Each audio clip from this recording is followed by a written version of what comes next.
Le conseil municipal se voit présenter chaque année un rapport sur les orientations budgétaires. Celui-ci doit faire l'objet d'un débat préalablement au vote du budget primitif et le conseil prend acte de ce débat par une délibération spécifique.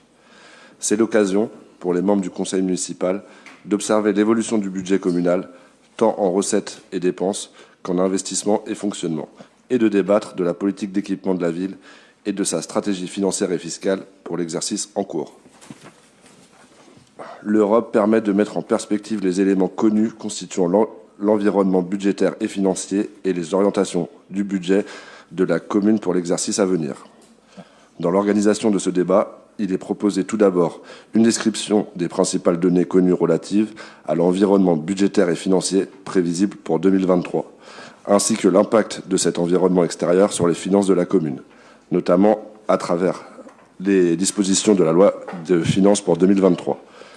Il s'agira ensuite de passer en revue les orientations du budget de l'exercice 2023 en portant à votre connaissance les lignes directrices servant à sa construction. Le document qui vous a été envoyé pourra utilement servir de base à nos échanges. Le projet du budget 2023 sera construit en tenant compte du niveau d'épargne fin 2022 et de la stratégie financière permettant de maintenir à un niveau élevé les investissements.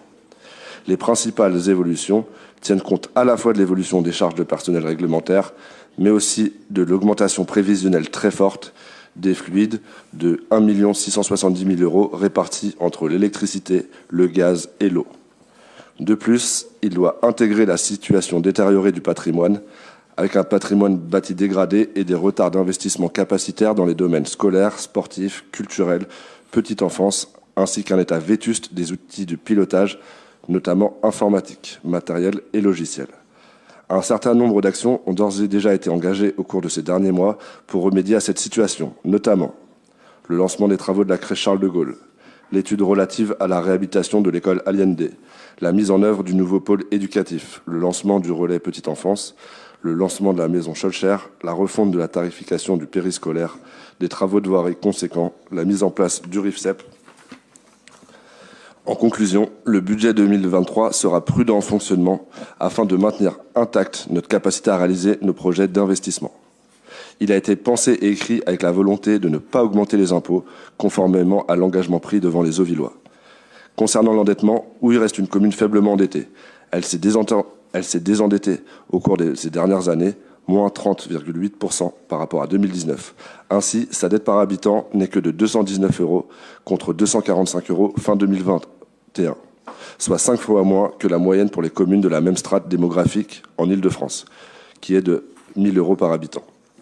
Les principales opérations nouvelles prévues sont l'école Allende et la démolition de Saint-Hilaire, ainsi que la poursuite de la maison de santé, du pôle éducatif, de la maison Schœlcher et le lancement du parc Charles de Gaulle, de la place Michelet, du square Brassens et de l'église Saint-Nicolas. Ainsi, le projet de budget 2023 s'est construit autour de critères fondamentaux. Ne pas recourir à l'usage de la pression fiscale sur les Auvillois, conserver la maîtrise des dépenses réelles de fonctionnement et mettre en place une politique d'investissement en mobilisant notamment au maximum des financements complémentaires.